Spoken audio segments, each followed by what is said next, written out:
आप देख रहे हैं खबरों, तबसरों और तज्जियात पर मबनी पाकिस्तान का सबसे मोतबर न्यूज शो दुनिया, कामरान खान के साथ। अस्सलाम वालेकुम, मैं हूँ कामरान खान।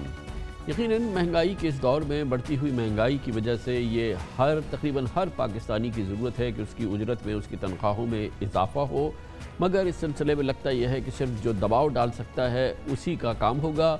इसकी बड़ी मिसाल सामने आई पिछले हफ्ते। हुकूमत ने वफाकी और सूबाई मुलाजमीन की जानिब से एहतजाजों और मुजाहिरों के बाद, शदीद मुजाहिरों के बाद, ग्रेड 1 से 19 तक के वफाकी मुलाजमीन को 25% तक एडहॉक रिलीफ देने का ऐलान किया।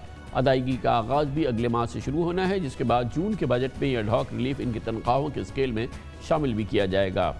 कल हुकूमत की जानिब से वाज़ेह किया गया कि 18 महकमों के ऐसे मुलाजमीन जो पहले ही एक्स्ट्रा अलाउंसेस ले रहे हैं वो इस रिलीफ के मजाज नहीं होंगे। यानी अब हुकूमती फ़ैसले के बाद 3 लाख के लगभग मुलाजमीन की तनख्वाहों में इजाफा होगा, जिससे कौमी ख़जाने पर एक अंदाजे के मुताबिक 21 अरब रुपये सालाना का इजाफी बोझ पड़ेगा। इसके अलावा हुकूमत का कहना है कि आइंदा माली साल के बजट में 20, 21, 22 ग्रेड के वफाकी अफसरान की तनख्वाहों में भी वो इजाफा करने जा रही है। इस वक्त पाकिस्तान का मालियाती खसारा 1137 अरब रुपए है। अलबत्ता मुल्क में प्राइमरी खसारा 337 अरब रुपए का सरप्लस में है। हुकूमत तनख्वाहों में इजाफे को कहा और किस तरह पूरा करने का इरादा रखती है, इसकी तफसीलात सामने नहीं आई कि बहरहाल हुकूमत ये जो खर्चा होगा इसके लिए आमदन कहाँ से आएगी। साथ ही इस फैसले का IMF से क्या रद्द-ए-अमल आना है ये भी देखना बाकी है। पिछले हफ्ते वफाकी मुलाजमीन ने तनख्वाहों में इजाफे के लिए इस्लामाबाद में भरपूर एहतजाज किया था। हुकूमत ने इन मुजाहिरीन के खिलाफ सख्त कार्रवाई भी की थी। दारुल हुकूमत जंग का मंजर पेश कर रहा था। मुलाजमीन के साथ बिल आखिर हुकूमती कमेटी के मुज़ाकरात और तनख्वाहों में इजाफे के फैसले के बाद एहतजाज ख़त्म हुआ था, लेकिन मुजाहिरीन ने दबाव के ज़रिए तनख्वाहों में इजाफे को यकीनी बनाया। फ़ीसद जायज़ मुतालबात थे इन वफाकी मुलाजमीन के भी और दूसरे तमाम मुलाजमीन के जिनका निजी शोबे से ताल्लुक़ है या सरकारी दूसरे महकमों से ताल्लुक़ है कि उनकी तनख्वाहों में हर सूरत में इजाफा होना चाहिए, क्योंकि मुल्क में इस वक्त बिजली, गैस और पेट्रोल की बढ़ती कीमतों ने मुतवस्सित घरानों की भी कमर तोड़ दी है। पिछले 2.5 साल में इमरान खान की हुकूमत में बिजली और गैस की कीमतों में 25 से 30%, जबकि पेट्रोल की कीमत में 17% तक इजाफा हो चुका है। इसके अलावा डॉलर की कदर भी 30% तक बढ़ गई है। इस सूरत हाल में अब ये भी लाजिम है कि मुल्क में जो 17,500 की कम अज़ कम उजरत है एक आम पाकिस्तानी के लिए, जो मिनिमम अलाउंस है, जो कि तनख्वाह है जो मिलती है, कम अज़ कम जो तनख्वाह मिलती है उसमें इजाफा हो, और हुकूमत पे लाजिम है कि इस इजाफे का भी ऐलान करे। इस पूरी माशी सूरत हाल पे हुकूमत पे नया ताज़ा दबाव, वफाकी मुलाजमीन की तनख्वाहों में 25% इजाफा, हुकूमत के लिए मईशत पर, उसके ख़जाने पर ये कितना बड़ा बोझ होगा, इस सब पे बात करने के लिए हमने माहिराना राय हासिल करने के लिए दावत दी है। जनाब डॉक्टर अशफाक हसन खान, साबिक़ मुशीर ख़जाना पाकिस्तान के नाब और माहिर मईशत हमारे साथ मौजूद हैं। बहुत बहुत शुक्रिया डॉक्टर साहब। यकीनन हुकूमत के पास शायद जवाब नहीं है कि ये जो उसको इजाफ़ा करना पड़ा, 25% इजाफ़ा कर दिया है उसने अपने मुलाजमीन का। आप फरमाइए कि हुकूमत कैसे इसको पूरा करेगी, या आपको कैसे नज़र आता है? नोट ही छापेगी या क्या होगा? देखें, जहाँ तक मुतालबात का ताल्लुक़ है, जो आपने भी अपने इंट्रोडक्शन में कहा वो बिल्कुल जायज़ है। उसकी वजह यह है कि पिछले 2 सालों में कोई तनख्वाह नहीं बढ़ाई गई है, और उसके लिए IMF से इजाज़त चाहिए था। IMF इजाज़त नहीं देता है, और इसीलिए मैं बार बार कहता हूँ कि IMF के प्रोग्राम में जाने से होता यह है कि वो मुल्क अपनी माशी आज़ादी को खो देता है। तो IMF ने इजाज़त नहीं दिया पिछले साल भी तनख्वाह नहीं बढ़ी। इस साल जो है, और इस दौरान में आप देखें कि गरीब के लिए फूड इन्फ्लेशन बहुत मैटर करता है, और पाकिस्तान की तारीख में कभी इतने लंबे मुद्दत तक 17-18% फूड इन्फ्लेशन परसिस्ट किया, कभी ऐसा नहीं हुआ माजी में। उसने गरीब और या वो फिक्स्ड इनकम ग्रुप जो है, सरकारी मुलाजमीन, उनके कमर वाकई तोड़ दी है, जिसकी वजह से वो फट पड़े और फिर सड़कों पे निकल कर आए हैं। अब ये है कि ये कहाँ से पूरा किया जा सकता है? देखें, रेवेन्यू की पोजीशन अच्छी नहीं है। अब तक जो रेवेन्यू इकट्ठा हुआ है तकरीबन 6.5% उसमें रेवेन्यू में ग्रोथ है, और बाकी जो टारगेट को मीट करना है रिमेनिंग 5 मंथ्स में, तो 54% पर मंथ के हिसाब से उसमें इजाफा करना पड़ेगा, तो फिर हम वो टारगेट मीट कर सकते हैं। तो ये बड़ा चैलेंजिंग टास्क है हुकूमत के लिए, और इसीलिए बजट का खसारा भी इस साल ज़्यादा होगा। बहुत बढ़ जाएगा, तकरीबन 9% कौमी मजमूई पैदावार के बराबर ये एक्सपेक्टेड है। तो ऐसे में ये मुलाजमीन की तनख्वाह बढ़ाना, अभी तक हमें IMF का व्यू का पता नहीं है। बहुत सारे अखबारी नुमाइंदों ने IMF के जो यहाँ रेजिडेंट रिप्रेजेंटेटिव हैं उनसे बातचीत करने की कोशिश की, उनका फ़ोन बंद मिलता है। और डॉक्टर साहब, बहरहाल इजाफी बोझ है, आमदन का कोई ज़रिया नहीं है। जैसे आपने फरमाया कि IMF के प्रोग्राम की वजह से हुकूमत मजबूर थी कि IMF से पूछेगी, लेकिन बहरहाल जब आपकी आमदन नहीं है आप ख़र्चा बढ़ाएंगे, और ये ख़र्चा ही है ना एक, और वो जो कि बजट में भी कहीं नहीं था, अचानक आपने कमिट किया है ये 22-25 अरब रुपए, तो ये कैसे आएंगे? नोट छाप के ही आएंगे ना, और तो कोई ज़रिया नहीं फ़िलहाल हुकूमत के पास। नहीं, ये जरिया तो है, मैं आपको जैसे बता रहा हूँ, अभी स्टेट बैंक ने अपने डिस्काउंट रेट को 7% पे रखा हुआ है, जबकि दुनिया में ये 0 और नियर 0 के करीब है। इसमें गुंजाइश है, अगर आप 1% भी कम कर दें तो आपको तकरीबन 160 अरब से साल में 160 अरब के उससे बचत डॉक्टर साहब, आपने फरमाया कि कभी पाकिस्तान की तारीख में नहीं हुआ कि 2-2.5 साल तक जो हमारा फूड इन्फ्लेशन है वो 17-18% हो। जब बहरहाल ये फूड इन्फ्लेशन की आप बात करें, लेकिन जब इतना हाई इन्फ्लेशन हो तो फिर हम ये कैसे इंटरेस्ट रेट को कम करें मजीद? देखें, इंटरेस्ट रेट का फूड प्राइसेस से कोई ताल्लुक नहीं है। क्या आप समझते हैं कि आलू प्याज के इंटरेस्ट रेट को बढ़ाने से आलू प्याज टमाटर की कीमत कम हो जाएगी, दाल की कीमत कम हो जाएगी, आटे की कीमत कम होगी? इसके क्या रिलेशन है? कोई रिलेशनशिप नहीं है इसमें।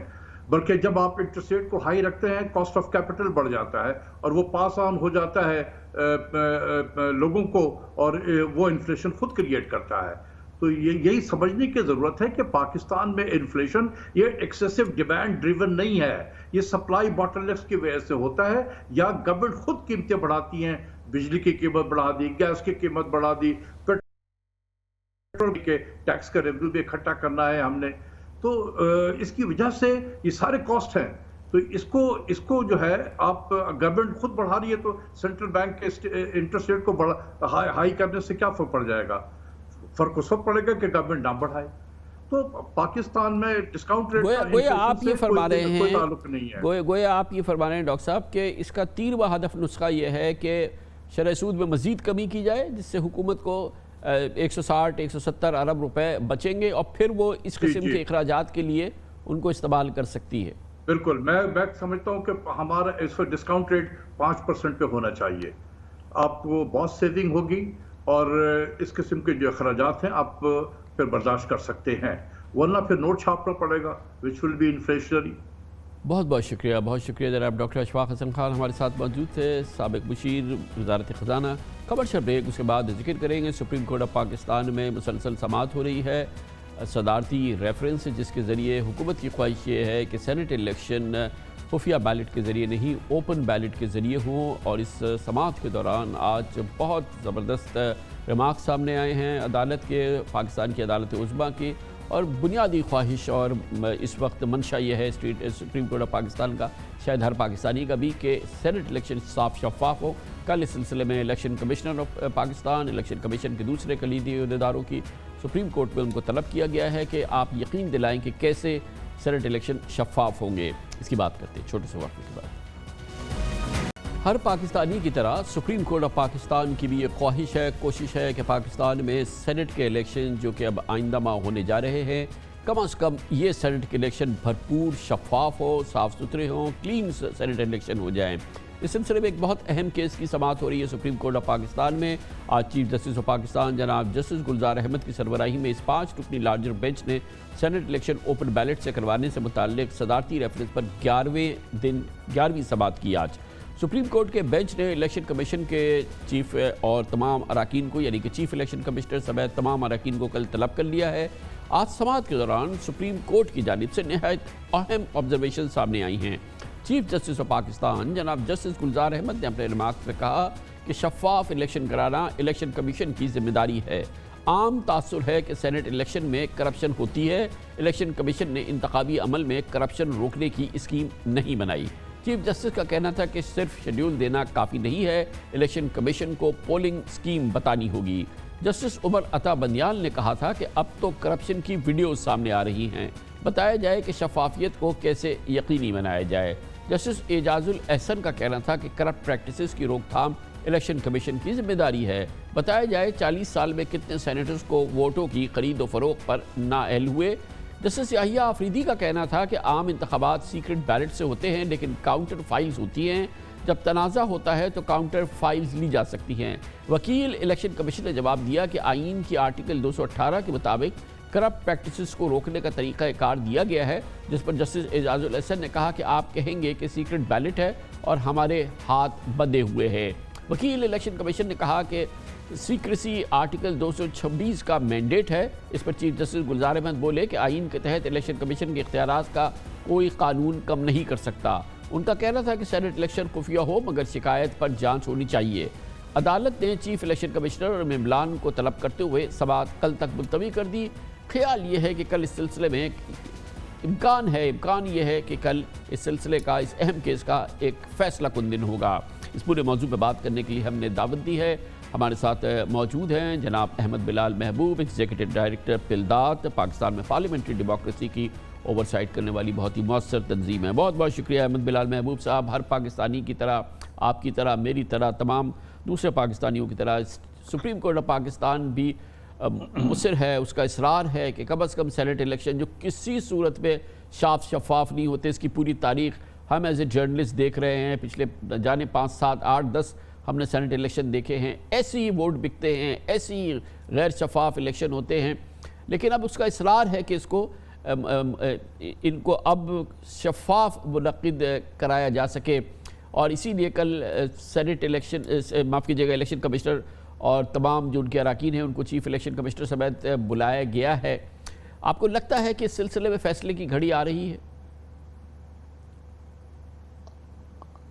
मेरा ख्याल है जी हाँ, क्योंकि देखिए ये बहुत गैर मामूली बात है कि सुप्रीम कोर्ट में पूरे इलेक्शन कमीशन को तलब किया जाए, यानी चीफ इलेक्शन कमिश्नर को इन पर्सन और मेंबर्स ऑफ इलेक्शन कमीशन को। ये एक बड़ी गैर मामूली बात है। आम तौर पे ये बात समझ में नहीं आती कि उनके एक वकील की रिप्रेजेंटेशन भी हो सकती थी, सेक्रेटरी इलेक्शन कमीशन भी आके बयान दे सकते थे, लेकिन गैर मामूली बात है, उनको बुलाया गया है। तो इसका मतलब ये है कि अब ये को फैसला कुन मौका आ गया है और सुप्रीम कोर्ट कोई फैसला करना चाहती है इस बारे में। और अहमद बिलाल महबूब साहब, वैसे तो जो इस वक्त कैफियत है वो इलेक्शन कमीशन के वकील ने कह दिया कि साहब सीक्रेसी है और ये सीक्रेट बैलेट है, गोया कि जैसा है वैसे ही रहने दिया जाए और जो अब तक होता है वैसे ही इस इलेक्शन में भी हो जाए। मगर सुप्रीम कोर्ट की इस मामले में बिल्कुल तसल्ली नहीं थी। जी ये दुरुस्त है। अब इलेक्शन कमीशन ने तो जो कहा है वो दर हकीकत कानून के मुताबिक ही कहा है, जो दस्तूर में लिखा है, और उनकी नज़र में ये सीक्रेट बैलेट का तकाजा करता है ये जो इस वक्त कॉन्स्टिट्यूशन है। लेकिन उसकी जो हतमी इंटरप्रिटेशन है वो तो सुप्रीम कोर्ट ही कर सकती है कि क्या वाकई वो सीक्रेट बैलेट है या वो कानून के तहत ओपन बैलेट भी हो सकता है। तो ये तो सुप्रीम कोर्ट फैसला करेगा, लेकिन वो शायद उनकी चूँकि तसल्ली नहीं थी तो वो फिर इलेक्शन कमीशन के मेंबर्स और चीफ इलेक्शन कमिश्नर को इन पर्सन सुनना चाहते हैं, शायद इसीलिए उनको तलब किया गया है। अच्छा, एक तजवीज़ सामने आई बेंच के एक मुअज़्ज़िज़ रुकन की जानिब से कि काउंटर फॉइल हो कि जिस पे वो सीक्रेट बैलेट अपनी एक्सरसाइज कर रहा है उसके पीछे उसकी शनाख्त हो, कि कल को अगर चैलेंज हो तो चेक किया जा सके कि ये वोट किसने डाला। सीक्रेसी भी बरकरार रहेगी, लेकिन जो एविडेंस है वो रिकवरेबल है। जी, लेकिन इससे मुझे नहीं लगता कि बहुत ज़्यादा फ़र्क पड़ेगा, क्योंकि उससे ये तो पता चल जाता है, बल्कि आजकल तो मामला ये है कि ये जो अंगूठे का निशान होता है, अंगूठे के निशान को भी 50% से ज़्यादा दफ़ा तो आइडेंटिफाई नहीं किया जा सकता। हमने ये देखा है माजी में जब भी चैलेंज हुआ है तो बड़ी तादाद ऐसी है जो कि इलेक्शन हमारे यहाँ जो स्याही का मसला है और हमारे यहाँ दूसरे मसले हैं वो आइडेंटिफाई नहीं हो पाते। तो मेरे ख्याल में सेनेट के इलेक्शन में ये मसला तो नहीं होता कि जो वोट डालने वाला है उसकी आइडेंटिटी क्या है। ये तो कभी मसला नहीं रहा, कभी ये सवाल नहीं उठा। सवाल तो ये होता है कि जो वोट डाल रहा है वो क्या आज़ादाना वोट डाल रहा है या पैसे लेके वोट डाल रहा है।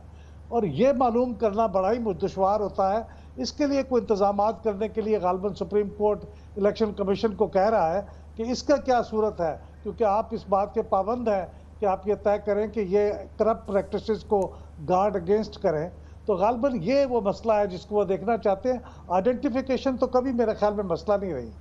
लेकिन बहरहाल अगर कोई शख्स आज़ादाना राय इस्तेमाल कर रहा है, और मैं एक आउटसाइडर की हैसियत से बात कर रहा हूँ, वो चाहे वोट अपने कैंडिडेट के हक़ में दे रहा है, अपने ख़िलाफ़ दे रहा है, लेकिन उसमें इतनी मॉरल करेज तो हो कि सामने खड़े हो कि बोले कि मुझे वोट देना है, मुझे वोट नहीं देना है। जब वो खुफिया इसको रखते हैं जो कि बहरहाल आइन के अंदर मौजूद है, तो इससे कम अज़ कम वो शफाफियत की तसल्ली तो नहीं होती। और शफाफियत की तसल्ली की बात नहीं है अहमद बिलाल महबूब साहब कि हमने ये तमाम इलेक्शंस देखे हैं, कब से ये सेनेट इलेक्शन हो रहे हैं, और जितनी भी हमारी याददाश्त जाती है हर बार ये टिकट बिकते हैं और बिल्कुल इसी याददाश्त से एक मंडी सी लगती है और फिर ये काम होता है, जिसकी वीडियो एक अवेलेबल है। ऐसी हमें मालूम है कि पूरी एक ऑडियो वीडियो लाइब्रेरी अवेलेबल है इन तमाम इलेक्शंस के हवाले से। जी, ये दुरुस्त है कि ये शफाफियत मतलूब है। इस बारे में अगरचे मुख्तलिफ आरा मौजूद हैं, लेकिन इस वक्त जो पाकिस्तान तहरीक इंसाफ है उन्होंने ये उनका मौक़िफ़ यही है कि इसमें ओपन बैलेट होना चाहिए। तो इसका हल गालिबन यही है। गालिबन काउंटर फॉइल इस मसले का हल नहीं होगा। इस मसले का हल तो यही होगा कि इस वाकई बैलेट के ऊपर एक ऐसा आइडेंटिफिकेशन हो जिसको बाद में चेक किया जा सकता है कि ये किसका बैलेट था। लेकिन अब उसकी सूरत हाल तो यही है कि उसका फैसला सुप्रीम कोर्ट की तरफ से आएगा तो जब ही ये मुमकिन हो सके। तो मेरे ख्याल में ये काउंटर फॉइल के ऊपर निशान से क्या मकसद हासिल करना है, ये मुझे तो कम अज़ कम वाज़े नहीं हो सका है। ये सुप्रीम कोर्ट ही गालिबन कल जब मकालमा होगा उनके और इलेक्शन कमीशन के अफसरान के दरमियान या इलेक्शन कमिश्नर्स के दरमियान, तो उससे पोजीशन वाज़े होगी। लेकिन मेरा ख्याल ये है कि अब हम जिस हालत में जा रहे हैं उसमें इलेक्शन कमीशन के लिए ये वक्त भी इतना बाकी नहीं बचा है कि वो इसके इंतज़ामात कर सके, क्योंकि उन्हें उसके लिए रूल्स बनाने पड़ेंगे और रूल्स बनाने के लिए उन्हें 15 दिन के लिए ये रूल्स बनाने के बाद लोगों से ऑब्जेक्शंस इनवाइट करने होते हैं। तो मेरा नहीं ख्याल कि उसके लिए इतना वक्त बाकी है कि वो रूल्स बना सकेंगे, उसके ऊपर ऑब्जेक्शन इनवाइट कर सकेंगे। बैलेट पेपर तो शायद वो तैयार कर लेंगे, लेकिन रूल्स बनाने का काम ज़रा ट्रिकी होगा। अगर ये कानून इलेक्शन सुप्रीम कोर्ट मंजूर कर भी ले कि ये ऑर्डिनेंस के ज़रिए से ये शफाफियत आ सकती है, तो ये मसला है जिसको बहरहाल इस वक्त कम अज़ कम लगता है एक चैलेंजिंग काम लग रहा है। गोया कि कल ये इलेक्शन कमीशन को सुनने के बाद कोई क्रिटिकल इस्लाह जो है वो सुप्रीम कोर्ट जो है वो अपने ऑर्डर में दे सकती है, मगर बहरहाल इसका निफाज जो होगा वो एक ऑर्डिनेंस के ज़रिए होगा। और क्या वो ऑर्डिनेंस पॉसिबल होगा, क्योंकि इलेक्शन कमीशन अपना शेड्यूल तो दे चुका है। जी, ऑर्डिनेंस तो पहले जारी हो चुका है, लेकिन मसला ये है कि इस ऑर्डिनेंस के तहत दो मसले हैं। अब एक तो है बैलेट पेपर की छपाई, वो तो इलेक्शन कमीशन शायद मैनेज कर लेगा, इसलिए कि वो 22 तारीख तक का डेट है जिस तक वो आखिरी फतवी फहरिस्त शाया करेंगे, और उसके बाद ही बैलेट पेपर की तबाद का काम शुरू होगा। इसका मतलब है कि 22 तारीख तक तो वो टाइम है। 22 के बाद 8 दिन तकरीबन 11 दिन और बचते हैं जिसमें वो प्रिंटिंग कर लेंगे।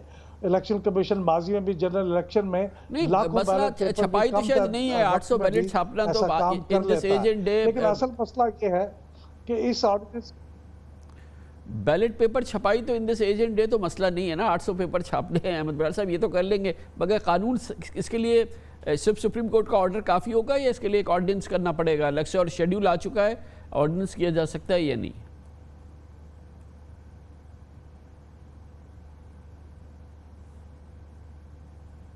जी, लेकिन मसला ये है कि वो इलेक्शन कमीशन अगर फ़र्ज़ करें ये फैसला हो जाता है कि अब इसे ओपन बैलेट के ज़रिए करना है, तो जो ऑर्डिनेंस है उसके मज़ीद तशरीह के लिए इन्हें रूल्स बनाने होंगे। और रूल 230 इलेक्शन एक्ट 2017 का जो सेक्शन 239 है वो ये बताता है कि इलेक्शन कमीशन ये रूल बनाएगा, लेकिन इस रूल को पहले अपनी वेबसाइट पे डालेगा। उसके ऊपर 15 दिन होंगे जिसमें वो अपने लोगों के ऑब्जेक्शंस इनवाइट करेगा, और उसके बाद फिर ये रूल फाइनलाइज होंगे। तो ज़ाहिर है इतना वक्त तो नहीं है कि वो जब फैसला दे दे सुप्रीम कोर्ट तो उसके बाद 15 दिन हों जिसमें ऑब्जेक्शंस भी आ जाएं और फिर वो फैसला करे। तो मुझे ये ज़रा मुश्किल लग रहा है अब जो ये वक्त गुजर रहा है, तो रूल्स बनाने का काम कम अज़ कम मुझे मुश्किल लग रहा है। थैंक यू सो मच, बहुत बहुत शुक्रिया जनाब। अहमद बिलाल महबूब हमारे साथ मौजूद थे। कमर्शियल ब्रेक, इस दौरान न्यूज़ हेडलाइंस देखें, जिसके बाद हम अपने प्रोग्राम के बाकी के साथ वापस आते हैं।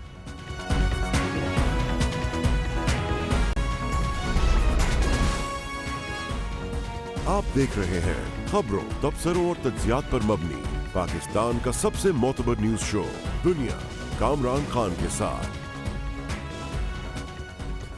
हसास सूरत हाल है सुप्रीम कोर्ट ऑफ पाकिस्तान में दरपेश हालिया मामलात, जिनमें से एक का ताल्लुक जनाब जस्टिस काजी फाइज ईसा से है। उनके खिलाफ सदारती रेफरेंस सुप्रीम कोर्ट को उसकी समाअत और उस हवाले से जो ऑर्डर्स आ चुके हैं, और फिर उस पस मंज़र में जो ताज़ा तरीन पेशरफ्त हुई ख़ासतौर पर इमरान खान फंडिंग केस के हवाले से, अब मुस्लिम लीग नून की नायब सदर मरियम नवाज़ भरपूर अंदाज से जस्टिस काजी फाइज ईसा की हिमायत में खड़ी हैं। इससे पहले भी वो उन्हीं की हिमायत कर रही थी, और इस तरह से एक बार फिर पाकिस्तान मुस्लिम लीग नून की लीडरशिप पिछले 10-11 साल के दौरान तीसरी बार, तसलसल से तीसरी बार चीफ जस्टिस ऑफ पाकिस्तान के हवाले से शदीद तहफ़्फ़ुज़ात का इजहार कर रही है या उन पर तनकीद कर रही है।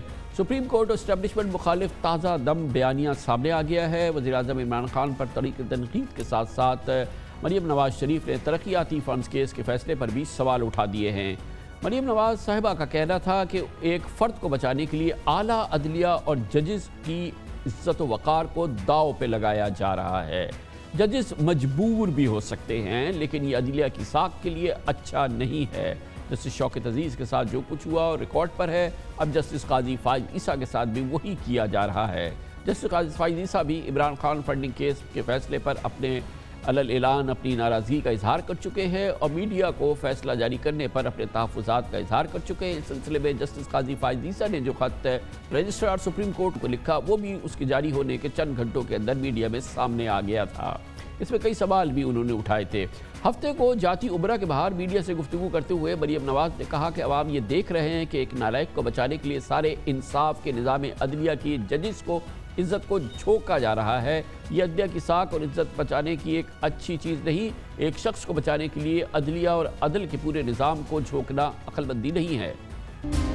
इमरान खान को बचाने के लिए अल्फाज इस्तेमाल हुए हैं। जब नवाज शरीफ साहब वज़ीर आज़म थे तो बिल्कुल उसके उलट हुआ था। तो ये जो इंसाफ के दो निज़ाम है ना, इसी के खिलाफ हम आवाज़ उठा रहे हैं। चेहरे तो लोग देख रहे हैं, लोग रिमार्क्स के फ़र्क भी देख रहे हैं, लोग चेहरे भी देख रहे हैं, लोग फैसले भी देख रहे हैं, और वो ये देख रहे हैं कि एक नालायक और नाअहल को बचाने के लिए इंसाफ का पूरा निज़ाम, अदलिया की इज़्ज़त, जजों की इज्जत को झोंका जा रहा है। तो ये जजेस के ऊपर भी बात गिरा गुजरती है। कुछ मजबूर भी हो सकते हैं, मैं इसको समझती हूँ, लेकिन अदलिया की क्रेडिबिलिटी के लिए, उनकी इज्जत के लिए ये अच्छी चीज़ नहीं है। ऐसे शख्स को बचाने के लिए अदलिया और अदल का पूरा निज़ाम झोंकना मेरा नहीं ख्याल कि कोई अक्लमंदी है। इसी दौरान मोहतरमा मरियम नवाज़ का जो पाकिस्तान मुस्लिम लीग नून लीडरशिप का ताज़ा पुरजोश बयानिया सामने आया है, उसमें एक जानिब अदालती यानी कि सुप्रीम कोर्ट ऑफ पाकिस्तान के हवाले से सख्त रवैया है, सख्त बयानात हैं, दूसरी जानिब इस्टेब्लिशमेंट के हवाले से भी एक बार फिर पुरजोर अंदाज में इस नए शिद्दत पसंद बयानिए को हवा दी गई है। PGISPR मेरे लिए मोहतरम है। आप बात वो करें जो दुनिया माने, वरना आपकी क्रेडिबिलिटी ख़राब होगी, एक इदारे की क्रेडिबिलिटी ख़राब होगी, क्योंकि आप एक इदारे के स्पोक्स पर्सन हैं। ये आपकी क्रेडिबिलिटी के लिए अच्छा नहीं है। अगर आप बिल्कुल रात को दिन कह के बताएंगे तो लोगों को पता है कि बाहर रात है भाई, वो दिन देख के समझेंगे आप झूठ बोल रहे हैं। तो ये आपकी क्रेडिबिलिटी के लिए और इदारे की क्रेडिबिलिटी के लिए अच्छा नहीं है। इससे बेहतर है कि आप खामोशी इख्तियार करें, आप बिल्कुल इस चीज़ के ऊपर बात ना करें, लेकिन ये गलत बयानी ना करें। सिर्फ इस केस के फैसले के हवाले से नहीं, इससे कबल भी मुस्लिम लीग नून लीडरशिप जनाब नवाज शरीफ, मरियम नवाज, जस्टिस काजी फाइज ईसा के हवाले से सदारती रेफरेंस का जो उनका मामला है, मुतअद्दिद बार अपने रद्द-ए-अमल का इजहार कर चुके हैं और बहुत भरपूर अंदाज में नून लीडरशिप मोहतरमा मरियम नवाज, जनाब नवाज शरीफ, जस्टिस काजी फाइज ईसा के साथ खड़े रहते हैं। काजी फाइज ईसा साहब ने पिटिशन दायर की है और उसमें उन्होंने कहा है कि मेरे खिलाफ रेफरेंस बदनीयती पे मुश्तमिल था। अब वो बेचारा कब से इंतजार में कि उसको इंसाफ मिले। दुआ करो अल्लाह ताला उनको सुरखरू करे। काजी फाइज ईसा उसके खिलाफ एक झूठा रेफरेंस दायर किया, लेकिन सलाम है काजी फाइज ईसा पर कि उन्होंने जुल्म के आगे और नाइंसाफी के आगे सर झुकाने से इनकार कर दिया। जिस जज से उसको अंदेशा भी हो कि वो जज आईन और इंसाफ और कानून का परचम बुलंद करेगा, उससे इमरान को खतरा है, तो पीछे से छुप के सदर के जरिए उसके खिलाफ रेफरेंस भेजता है। ये भी अहम बात है कि तीसरे मुसलसल ये सुप्रीम कोर्ट लीडरशिप है या चीफ जस्टिस है जिससे कि पाकिस्तान मुस्लिम लीग नून की नाराज़गी नज़र आ रही है। पिछले 10-11 साल में हमने देखा कि भरपूर मुखासमाना मामला रहा है पाकिस्तान मुस्लिम लीग नून लीडरशिप का साबिक चीफ जस्टिस जनाब जस्टिस साकिब निसार, जब साबिक चीफ जस्टिस जनाब आसिफ सईद खोसा के साथ और यकीनन मौजूदा लीडरशिप के साथ भी नाराज़गी आया है। जस्टिस खोसा ने तुमको कहा कि मेरे पास लाओ एप्लीकेशन, मैं तुम्हारी मदद करता हूं, और फिक्स्ड मैच के जरिए तुमने नवाज शरीफ को इकामा पर बाहर निकलवाया। काजी फाइज ईसा साहब ने कहा है, जो पिछले चीफ जस्टिस थे जस्टिस आसिफ सईद खोसा, वो मुझे लॉन में टहलने के लिए ले गए और उन्होंने मुझे एक स्ट्रैटेजी के तहत ये कहा कि आपके खिलाफ तो रेफरेंस आने वाला है, इसका मतलब ये है कि आपके खिलाफ रेफरेंस आने वाला है, आप रिटायर हो जाएं और इस्तीफा दें और घर जाएं। मैं अपनी मुअज़्ज़ज़ अदलिया को भी ये कहना चाहती हूँ कि अगर आप इन अहकामात को मानते हैं तो पिछले जो 2 चीफ जस्टिस का हाल हुआ है, जब वो कुर्सी छोड़कर जाते हैं तो कोई उनसे हाथ मिलाने का भी रवादार नहीं होता। अदालतों में जितने भी जजेस हैं, दबाव में आके अगर वो इंसाफ और कानून के खिलाफ रास्ता अपनाते हैं, उनके ऊपर धब्बे लगते हैं। अब आप देखें कि जो पिछले हजरात थे आज वो लोगों को फेस करने के काबिल नहीं है। कोई डैम के नाम से याद करता है, कोई किसी और नाम से याद करता है। गोया जिस तरह से पाकिस्तान मुस्लिम लीग नून लीडरशिप की 2 साबिक चीफ जस्टिस साहिबान के साथ नाराज़गी थी, ख़ास तौर पर जनाब जस्टिस साकिब निसार, जस्टिस आसिफ सईद खोसा, जिसका बरबला इजहार करती रही हैं, उसी अंदाज की नाराज़गी मौजूदा चीफ जस्टिस ऑफ पाकिस्तान और सुप्रीम कोर्ट के सीनियर जजेस के हवाले से मोहतरमा मरियम नवाज़ पाकिस्तान मुस्लिम लीग नून लीडरशिप की बार बार आया होती है। हसास सूरत हाल है, इस पूरे मौजू पर बात करते हैं। इसके लिए हमने दावत दी है, मुअज़्ज़ज़ जज रही हैं लाहौर हाई कोर्ट की मुअज़्ज़ज़ जज रहने के अलावा मुमताज़ साबिक़ कानूनदान भी रही हैं। मोहतरमा जस्टिस रिटायर्ड नासरा जावेद इकबाल हमारे साथ मौजूद हैं। बहुत बहुत शुक्रिया जज साहिबा। आपने देखा कि माहौल एक पस मंज़र है पूरा सुप्रीम कोर्ट में मौजूदा सूरत हाल। जस्टिस फाइज़ ईसा की सदारती रेफरेंस, उनका case supreme judicial council supreme court में चला, फिर सुप्रीम कोर्ट के ऑर्डर्स आ गए। उसके बाद से जस्टिस काजी फाइज़ ईसा साहब के जो तमाम मामलात हैं वो एक मीडिया के लिहाज से ख़बर बनते रहे। इस पूरी सूरत हाल में अब हमने देखा है कि ये जो अपोजिशन है, ख़ास तौर पर नून लीग जो है, वो भरपूर अंदाज में जस्टिस काजी फाइज़ ईसा के केस को ओन भी कर रही है, उनका केस लड़ भी रही है और उनके साथ खड़ी भी है।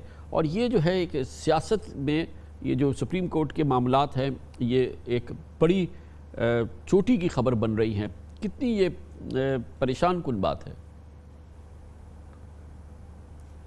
बिस्मिल्लाहिर्रहमानिर्रहीम। आपने बिल्कुल सही फरमाया। जो कुछ सूरत हाल ये इस वक्त पेश आ रही है, जो जज इनकी पसंद का हो उसकी तारीफ़ करेंगे, जो जज इनको नापसंद हो उन पर तनकीद करेंगे और उस पर ऐसे ऐसे इल्ज़ामात लगाएंगे कि ये तौहीन अदालत के मुतरादिफ़ है, और अगर वो चाहें तो आर्टिकल 209 के तहत इनके ख़िलाफ़ तौहीन अदालत का केस ला सकते हैं।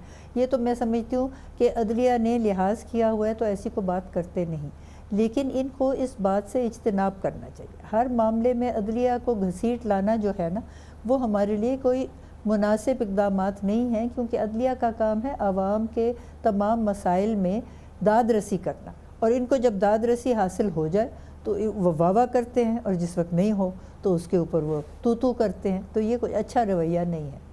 लेकिन इस मामले में ये जो एक तशवीश की बात है कि जस्टिस साकिब निसार, जस्टिस आसिफ सईद खोसा, अब जस्टिस गुलजार, इससे पहले भी हिस्ट्री है। जस्टिस सज्जाद अली शाह, उनसे नाराज़गी हुई, फिर सुप्रीम कोर्ट पे हमला हुआ। ये तमाम मामला जो हैं, ये मतलब जो हमारी पॉलिटिकल लीडरशिप है वो हर लिहाज से जो जुडिशल लीडरशिप भी है वो अपनी हम आहंग होती है तो उससे सेटिस्फेक्शन का इजहार करती है, वरना फिर एक ये सियासी अखाड़े में उनके साथ फिर ये मुकाबला करती है। वरना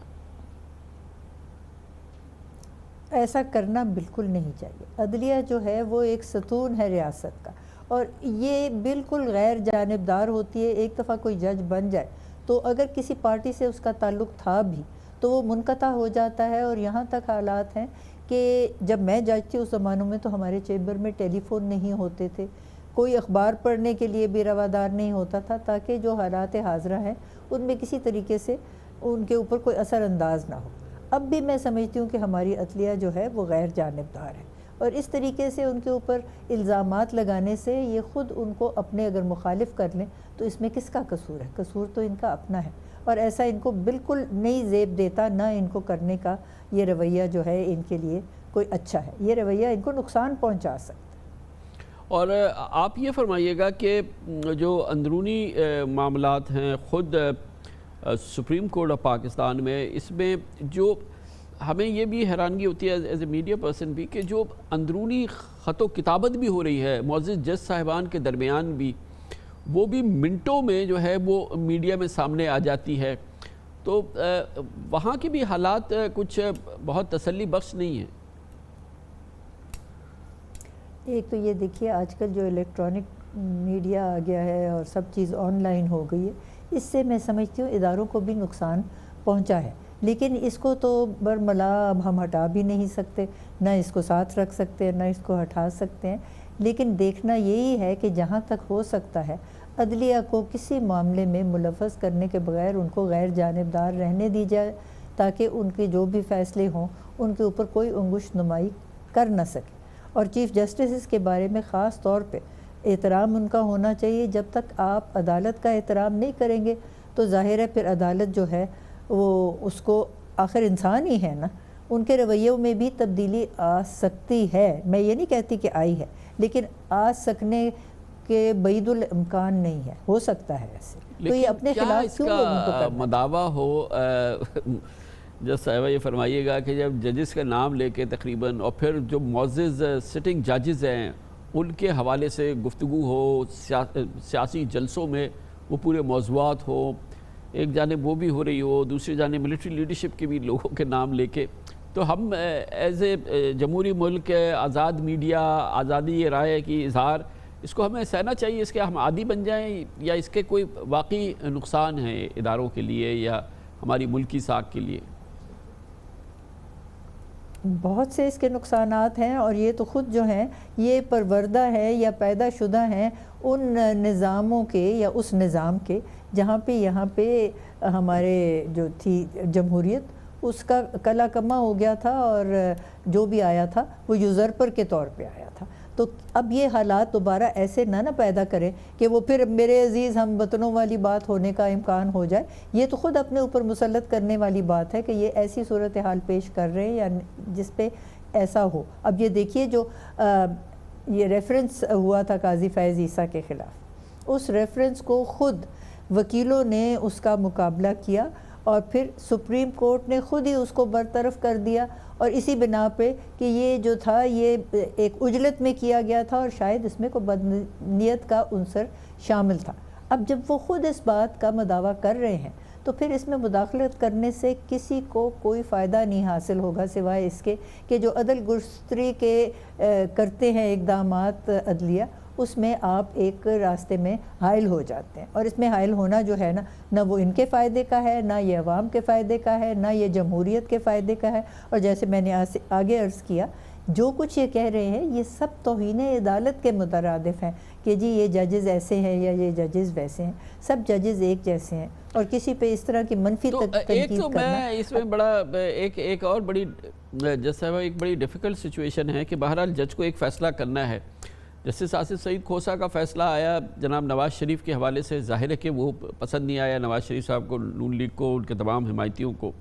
जस्टिस काजी फ़ायज़ ईसा का एक फ़ैसला आया हुदैबिया पेपर मिल में, जो कि मुस्लिम लीग नून को, नवाज़ शरीफ साहब को पसंद में आया, लेकिन फिर उस पर पॉलिटिकल पोजीशन लेना कि काजी फ़ायज़ ईसा साहब की मुकम्मल हिमायत, बहरहाल उसका एक बैकग्राउंड ये है कि हुदैबिया पेपर मिल में या दूसरे कई मामलात में शायद उनको अपना मुवाफ़िक़ वहाँ से लगा हो, जो भी ज़ाहिर है कि जज साहब तो 100% इंसाफ से काम लेते हैं, लेकिन जस्टिस खोसा या जस्टिस साकिब निसार या कोई अभी जस्टिस गुलजार का कोई अगर कोई रिमार्क्स या कोई ऐसी चीज़ आ जाए तो वो, तो ये जजेस के रिमार्क, जजेस के फ़ैसले जो है ये सियासत की जो जो जो जो चौखट है वहाँ पर ये मौजूद हो और हर वक्त उनका जिक्र और तस्करा होता रहे, मतलब काफ़ी मुश्किल कैफियत है। बिल्कुल, कैफियत जो है ना, ये मैं समझती हूँ कि ये ख़ुद हमें उन रास्तों पे ले जा रहे हैं जिन रास्तों से हम बचने की कोशिश कर रहे हैं। तो अगर इसका नतीजा कोई मनफी हो तो इसकी ज़िम्मेदारी कौन उठा सकता है? मैं समझती हूँ अदलिया हद्दुल वसा इनके साथ कर रही है, तावन भी कर रही है और कोशिश कर रही है किसी मामले को अपने ऊपर किसी तरीके से मुसल्लत ना होने। इसमें एक और मामला भी है ना, बात की कदर करनी चाहिए। साहिबा के नवाज शरीफ साहब इसी अदलिया से बेल जंप कर चुके हैं। जाहिर है कि जो उन्होंने अंडरटेकिंग दी वो वापस तशरीफ़ नहीं लाए। मरियम बीबी का भी केस है, वो भी बेल पर हैं। ये भी एक बड़ा एक कॉन्फ्लिक्ट है। और ये देखिए कि जिस कानून के तहत इन्होंने बेल हासिल की है उस कानून में बेल की गुंजाइश ही नहीं। ये बेल इनको एक खसूसी सूरत हाल में मिली और उस वक्त इनको अदलिया नापसंद नहीं हुई। अदलिया उस वक्त नापसंद हुई जब कोई ऐसा वक्त आया जिस पे फ़ैसला इनके ख़िलाफ़ हुआ या इन्होंने तसव्वुर किया कि ये इनके ख़िलाफ़। बहुत बहुत शुक्रिया। जस्टिस रिटायर्ड नासरा जावेद इकबाल हमारे साथ मौजूद थी। कमर्शियल ब्रेक, उसके बाद जिक्र करते हैं सेनेट इलेक्शन की धूम है सियासी मंजरनामे पे। कहा जा रहा है कि इस्लामाबाद में जो सेनेट इलेक्शन होगा जिसमें PDM की सैयद यूसुफ रज़ा गिलानी का मुकाबला PTI के जनाब डॉक्टर अब्दुल हफीज़ शेख से होगा। ये सबसे दिलचस्प मुकाबला होगा क्योंकि इसमें कौमी असम्बली पूरी की पूरी वोटर होगी। इसकी बात करते हैं छोटे से वक्फे के बाद। मुल्क के सियासी मंजरनामे में इस वक्त आइंदा सेनेट इंतखाबात की धूम है, मगर सेनेट का दिलचस्प तरीन मार्का तय हो गया है कि इस्लामाबाद में होगा, जहाँ PDM ने अपने मुश्तरका उम्मीदवार के तौर पर पीपल्स पार्टी से ताल्लुक़ रखने वाले साबिक़ वज़ीर आज़म यूसुफ रज़ा गिलानी को मैदान में उतारा है। इस सीट के लिए उनके मुद्दे मुकाबिल तहरीक इंसाफ के मौजूदा वफाकी वज़ीर ख़जाना डॉक्टर अब्दुल हफीज़ शेख होंगे। इस सीट के लिए पूरी कौमी असम्बली वोटर है, इसीलिए ये सबसे दिलचस्प इलेक्शन है। बज़ाहिर हफीज़ शेख ही जीतेंगे। गिलानी की जीत से इमरान खान को धचका लगेगा अगर ऐसा हुआ। यूसुफ रज़ा गिलानी समझते हैं कि वह मतलूबा वोट्स हासिल कर लेंगे, मगर ये नहीं बता पाते कि कैसे मुमकिन होगा उस हाउस में जहाँ पर अपोजिशन की अक्सरियत नहीं है। मैंने कभी हॉर्स ट्रेडिंग में बिलीव नहीं किया। ये ताल्लुकात की बुनियाद पर हम लड़ते हैं इलेक्शन। नंबर कैसे पूरे होंगे सर? देखें, नंबर ये पूरे होंगे कि अगर कॉन्स्टिट्यूशन के मुताबिक इलेक्शन होगा तो लोग जो हैं वो अपने ज़मीर के मुताबिक वोट करेंगे। तो इसलिए जो ज़मीर के मुताबिक जब वोट करेंगे तो वो कैंडिडेट को भी देखेंगे, पास को भी देखेंगे, पार्टी परफॉर्मेंस भी देखेंगे और जो आपका PDM का अलायंस है उसको भी देखेंगे। इस्लामाबाद से इस सीट पर वो उम्मीदवार कामयाब करार पाएगा जो 172 अराकीन कौमी असम्बली की हिमायत हासिल कर लेगा। बिल्कुल इसी तरह जैसे वज़ीर आज़म को कौमी असम्बली से इत्तेफाक का वोट हासिल करने के लिए 172 की मेजॉरिटी दरकार है। PDM का मानना है कि अगर इस्लामाबाद से सेनेट की सीट PDM हासिल करने में कामयाब होती है तो फिर वो इस पोजीशन में होगी कि वज़ीर आज़म इमरान खान को असम्बली से इत्तेफाक का वोट लेने का कह सके। इस वक्त कौमी असम्बली में हुकूमत को अपोजिशन इत्तेहाद से 13 नशिस्तों की बरतरी हासिल है। तहरीक इंसाफ और उसके इत्तेहादियों की कुल नशिस्तें 177 हैं, जबकि अपोजिशन जमातों की कुल नशिस्तें 164 हैं। इस पूरी सूरत हाल में इस दिलचस्प मार्के पर अंदाजे क्या लगाए जा रहे हैं, ये पूछेंगे। हमें ज्वाइन कर रहे हैं पाकिस्तान के मुमताज़ सीनियर सहाफ़ी हैं, बहुत ही मारूफ न्यूज़ एंकर जनाब मोहम्मद मालिक हमारे साथ मौजूद हैं। बहुत बहुत शुक्रिया मोहम्मद मालिक साहब। क्या आप उन लोगों में हैं जो इस कुल्लिये पे यकीन करते हैं या आपको कोई इस पे कोई आपको लगता है, उम्मीद नज़र आती है कि इस्लामाबाद में हुक्मरान इत्तेहाद के अब्दुल हफीज़ शेख इलेक्शन हार जाएं, कौमी असम्बली के अक्सरियत उम्मीदवार जो हैं वो अपोजिशन के यूसुफ रज़ा गिलानी को वोट दे दें? नहीं, हारना तो चांसेस कम है। कामरान जो बिल्कुल सीधी सी बात है वो तो बड़े कम है चांसेस, लेकिन द वेरी फैक्ट कि हम इस पर प्रोग्राम कर रहे हैं, आप इस पर प्रोग्राम कर रहे हैं, बताता है कि कितना इंटरेस्टिंग ट्विस्ट है। जैसे आपने बताया शुरू में, बड़ा ही इम्पोर्टेंट है और ये बड़ी अच्छी मूव है प्रेसिडेंट जरदारी साहब की, बड़ी जबरदस्त मूव है बिकॉज उनको पता है और कि अगर यहाँ पे कोई अपसेट होता है तो उसके लॉन्ग टर्म बेनिफिट्स क्या है। और देखिए, अपसेट दो किस्म के हो सकते हैं। एक अपसेट है कि कुछ लोग उठ के इनके हक में वोट दे दें, लेकिन जैसा कि ये इस बात का भी खतरा है, अब ये सोचिए कि अगर 10-12 वोट्स जाया हो जाएं गलती से, इन बिटवीन लाइंस जिसको कहते हैं, किसी ने मोर दो नामों के दरमियान में लगा दी, किसी ने डबल मोर लगा दी, तो वोट जाया भी तो हो सकते हैं। तो जो बर्तरी है वो जरूरी नहीं कि खाली आप वोट आपके हक में डले, अगर दूसरे के भी वोट ज़ाया हो जाए तो बड़ी इंटरेस्टिंग सिचुएशन हो सकती है। अच्छा, ये बताइए कि इस वक्त हम एक ये ऑप्शन गौर कर रहे हैं कि ये जो 13 अक्सरियत है, 13 अरकान की अक्सरियत है पीटीआई की, ये ड्विंडल कर जाए। क्या ऐसा कोई चांस है कि जो जो जो जो अपोजिशन के मेंबर्स हैं वो मजीद कम हो जाए? नहीं, मेरा ख्याल है ये तो आपको टू बी वेरी ऑनेस्ट अभी हमें बहुत ज्यादा वाजे हो जाएगा इलेक्शन से 2-3 दिन पहले कि जो थर्ड एलिमेंट है वो भी क्या रोल प्ले कर रहा है। आपको पता है सेनेट का जो इलेक्शन है इसमें हमेशा दूसरी पावर्स भी इन्वॉल्व होती हैं और उनका डायरेक्ट इनडायरेक्ट बहुत फर्क नताइज सामने आते हैं। वो जो पावर गेम है, पावर गेम बिल्कुल इलेक्शन से आपको 3-4 दिन पहले फाइनल होगी। इस वक्त पॉलिटिकल पावर गेम चल रही है, लेकिन इलेक्शन से 3-4 दिन पहले तक आपकी पॉलिटिकल प्लस इंस्टीट्यूशनल दोनों पावर गेम्स हमारे पे बहुत क्लियर हो जाएंगे। लेकिन अभी जो इस वक्त ग्राउंड की आज की सिचुएशन है उसमें आपको कितना लगता है कि कोई सरप्राइज हो सकता है? सरप्राइज तो कभी भी हो सकता है, लेकिन इस वक्त प्रॉब्लम जीतता जाना चाहिए। लेकिन द वेरी फैक्ट कि गवर्नमेंट परेशान है, प्राइम मिनिस्टर उस लोगों को पहले कभी नहीं मिलते थे, प्राइम मिनिस्टर लोगों को मिल रहे हैं। बलूचिस्तान की सीट का आपने रिवर्सल देखा, वो तो एक और बात है कि आज उसमें एक नया तमाशा बन गया। लेकिन वो सीट रिवर्सल भी इसीलिए हुआ कि यार एक चीज से दूसरी चीज से जुड़े, दूसरी से तीसरी से जुड़े।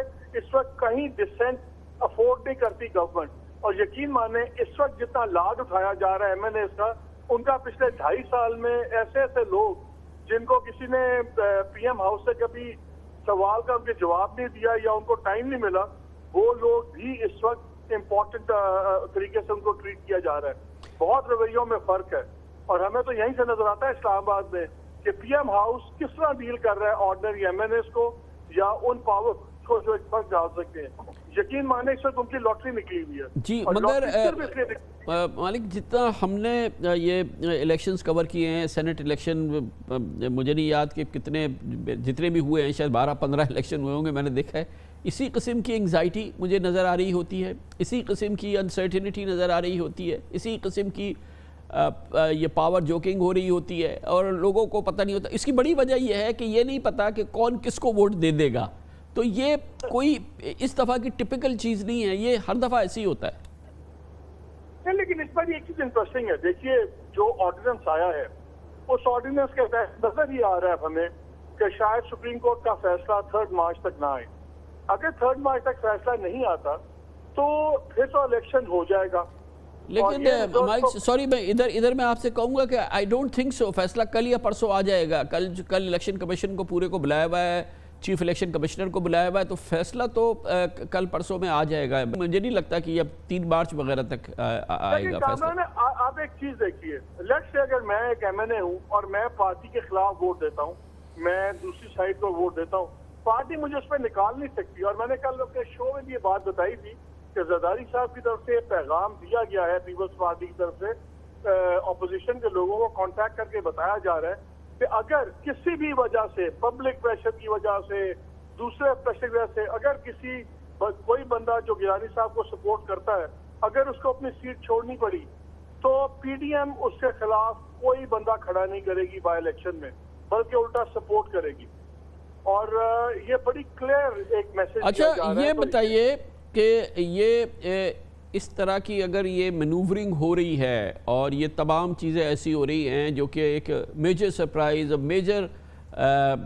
कोई मेजर सरप्राइज़ दे सकती है 3 मार्च को, तो गवर्नमेंट जो है, आप बता रहे हैं कि जरदारी साहब ये कह रहे हैं और जरदारी साहब वो कर रहे हैं, इस पर कोई रिएक्शन नहीं आ सकता इस किस्म की मूव्स के ख़िलाफ़ या इसको काउंटर करने के ख़िलाफ़? रियासत के पास तो बड़ी क़ुव्वत होती है।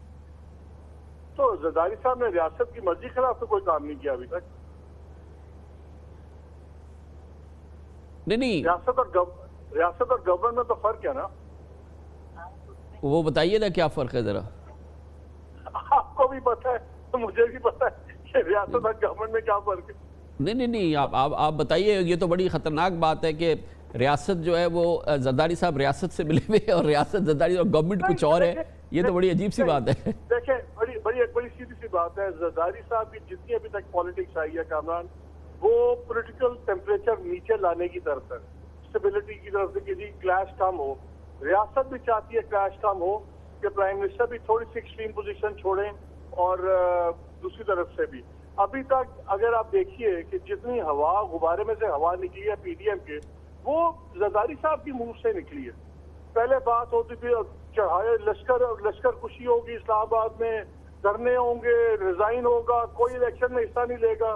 जरदारी साहब ने कहा कि जी इलेक्शन में भी हिस्सा लेंगे, सेनेट छोड़े, उन्होंने बाई इलेक्शन में भी हिस्सा दिलवा दिया। अब उन्होंने वोट ऑफ कॉन्फिडेंस की बात कर दी है। वोट ऑफ कॉन्फिडेंस को तकवीत देने के लिए ये सेनेट वाला शोशा छोड़ दिया कि अगर हमने इसमें अच्छी शोइंग कर दी, इसका मतलब है दूसरी गेम भी हो सकती है। सो जितने इंक्रीमेंटल स्टेप्स आए हैं जिसने तनाव थोड़ा सा कम किया है और पीडीएम का मूवमेंट को स्ट्रेच कर दिया, 8 महीने में स्लो कर दिया, वो सारे जरदारी साहब के हैं। इन द प्रोसेस जरदारी साहब की बेल भी कंफर्म हो गई है। आप देखेंगे आने वाले दिनों में जरदारी साहब के जो से रेफरेंसेस हैं ये भी कराची चले जाएंगे।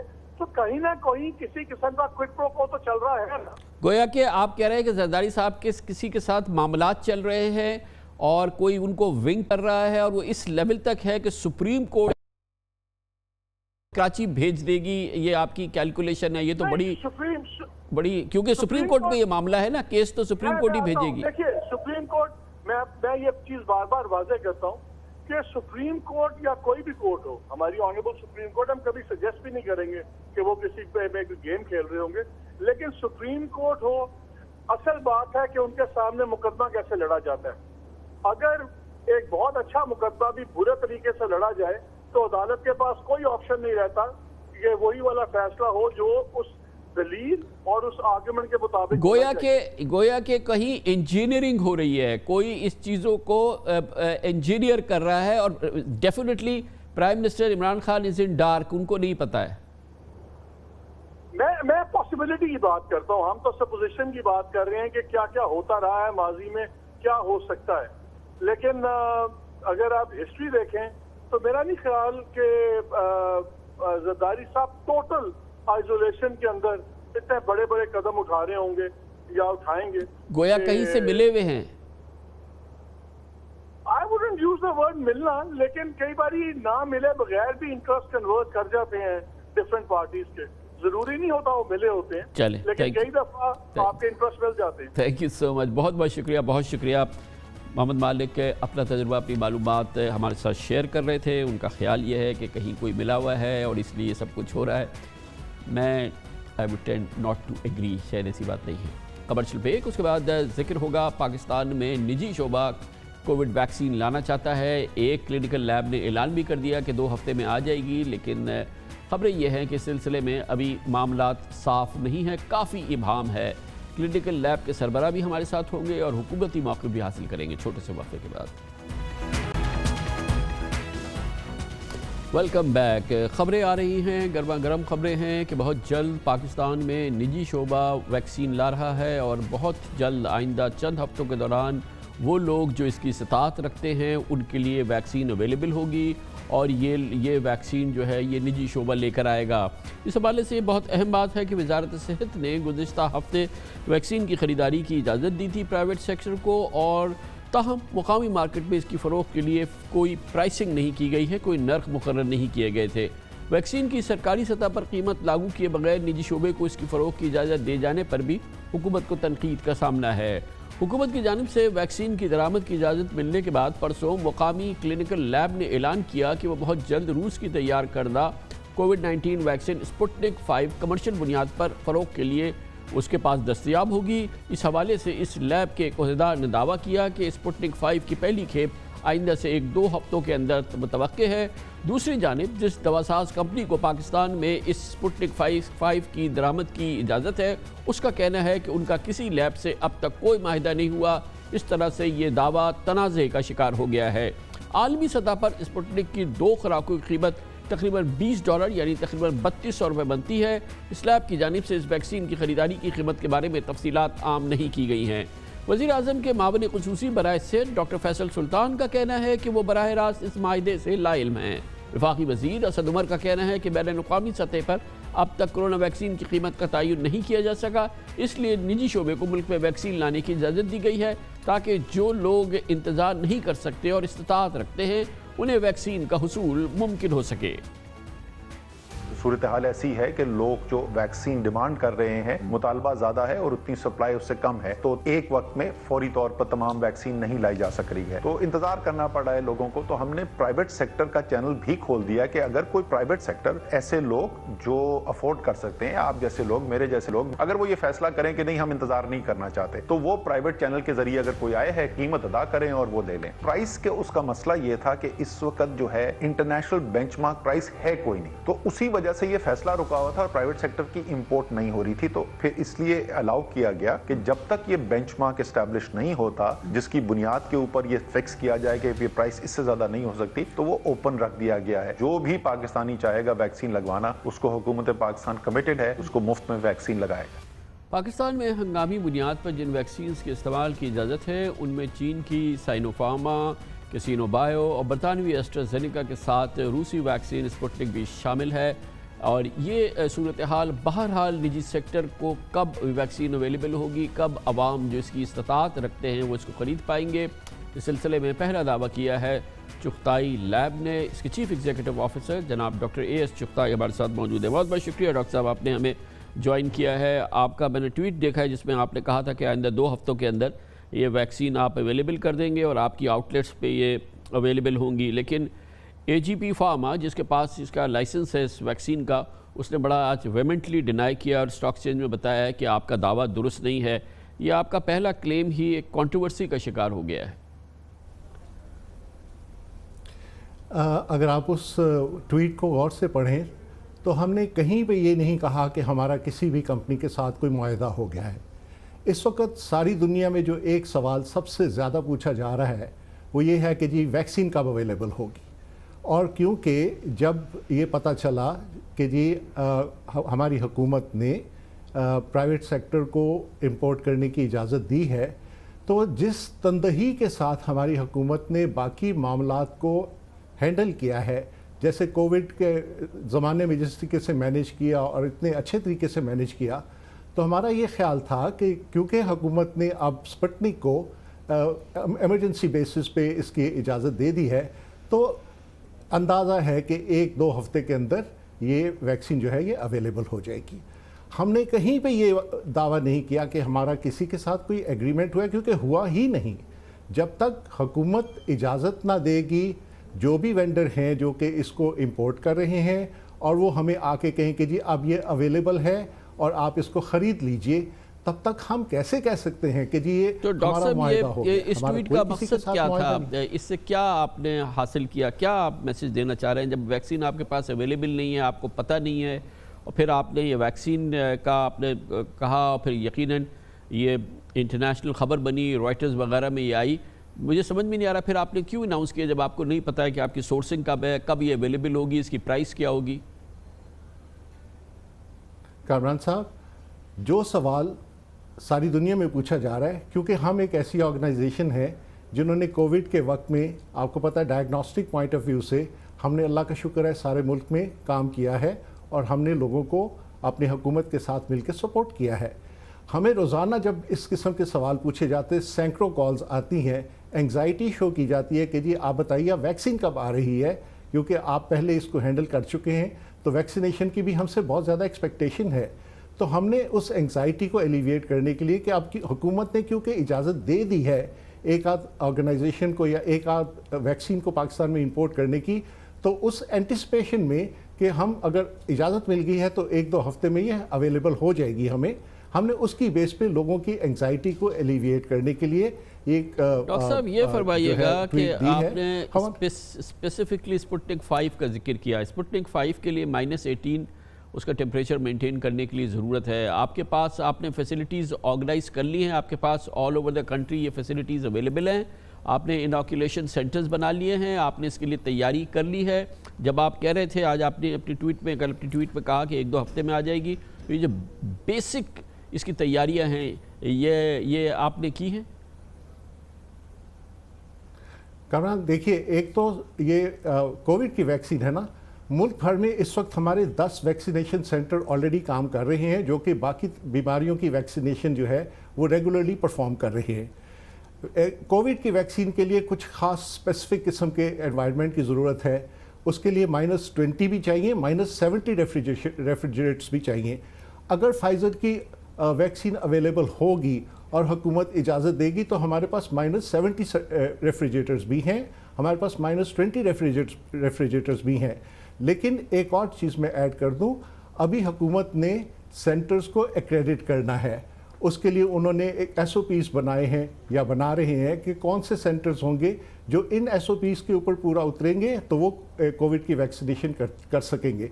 हम उसके लिए तैयार हैं। हुकूमत जो भी उसमें अगर कोई SOPs में कोई कमी भी रह गई होगी तो हमारे लिए कोई मुश्किल नहीं है, उनको हम विद इन आवर्स डेवलप कर सकते हैं।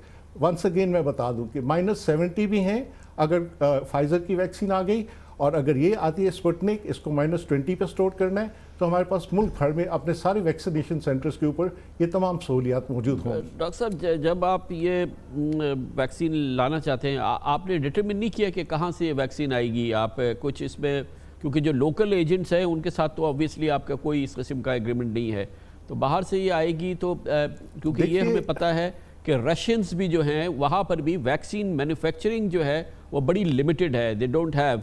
तो दुनिया में दूसरी जगहों पर है, कुछ ग्रे मार्केट अवेलेबल है, तो जो आपकी सोर्सिंग होगी ये प्रॉपर होगी और ये बिल्कुल फुल्ली सर्टिफाइड सोर्सिंग होगी, कोई ग्रे मार्केट वगैरह की सोर्सिंग तो नहीं होगी। और ऑब्वियसली रशिया से तो होने से रही, क्योंकि रशिया में तो इतनी वैक्सीन नहीं है। कामरान साहब, हमें कम से कम 10 मुख्तलिफ एजेंट्स ने, कोई दुबई में, कोई यूरोप में, उन्होंने हमें अप्रोच किया कि वो हमें ब्लैक मार्केट से वैक्सीन यहाँ हमारे सेंटर के ऊपर डिलीवर करने को तैयार हैं। हम एक प्रोफेशनल ऑर्गेनाइजेशन है, हम कोई ऐसा काम नहीं करते जिसमें हमारी हुकूमत का अप्रूवल ना हो। इसलिए ब्लैक मार्केट से ख़रीदना या किसी और रिसोर्स से ख़रीदना जिसकी कि हुकूमत ने इजाज़त नहीं दी हुई, उसका सवाल ही पैदा नहीं होता। हम सिर्फ वो चीज़ करेंगे जिसकी हुकूमत ने इजाज़त दी होगी। बहुत बहुत शुक्रिया। Doctor AS Chughtai, CEO Chughtai lab हमारे साथ थे। चुगताई लैब ने दावा किया कि अगले 2 हफ्तों में वो प्राइवेटली वैक्सीन अवेलेबल करेगी और ये पाकिस्तानी जो उसकी साथ रखते हैं वो स्पुतनिक वैक्सीन, जो रशियन वैक्सीन है, उसको इस्तेमाल कर सकेंगे। लेकिन डॉक्टर साहब ने कई मामलात में उस परसेप्शन की या इस ख्याल की या अपनी ही उस ट्वीट की जिससे कि ये ख्याल जन्म लिया, उसके बारे में कई क्रिटिकल वजाहतें दी हैं। कमर्शियल ब्रेक, इस सिलसिले में सरकारी मौक़िफ़ हासिल करेंगे। पाकिस्तान में प्राइवेट वैक्सीन कब, कैसे, किस अंदाज से, किस कीमत पे अवेलेबल हो गई, हमें ज्वाइन करेंगी डॉक्टर नौशीन हामिद, पार्लिमानी सेक्रेटरी बराए सेहत, एक छोटे से वक्फे के बाद। कोरोना वैक्सीन पाकिस्तान में निजी शोबा कब ला सकता है, किस कीमत पर होगी, किस मेयार की होगी, कौन सी वैक्सीन होगी, इसके लिए हुकूमत ने क्या तैयारियां की हैं? और अभी जो हालिया क्लेम सामने आए थे उस सिलसिले में हमने आपसे बात की थी। वक्फे से कबल हमारे सामने चुगताई लैब के CEO मौजूद थे। अब इसकी सरकारी कैफियत हासिल करते हैं, मौक़िफ़ हासिल करते हैं doctor Nausheen Hamid, parliamentary secretary बराए हेल्थ। डॉक्टर साहब, बताइएगा, आपने देखा एक क्लेम हुआ है पाकिस्तान में कि अगले 2 हफ्ते में प्राइवेट सेक्टर जो है, एक क्लिनिकल लैब ने दावा किया कि वो अवेलेबल कर देगा, और उसी वक्त कंट्रोवर्सी शुरू हुई क्योंकि जिनके पास यहाँ पे एजेंसी है फॉर स्पुतनिक, तो उन्होंने डिनाई कर दिया कि उन्होंने किसी के साथ कोई किया। अपेरेंटली ऐसा लग रहा है कि इसमें बड़ा कन्फ्यूजन है। हुकूमत इस चीज़ को क्लियर क्यों नहीं कर रही है?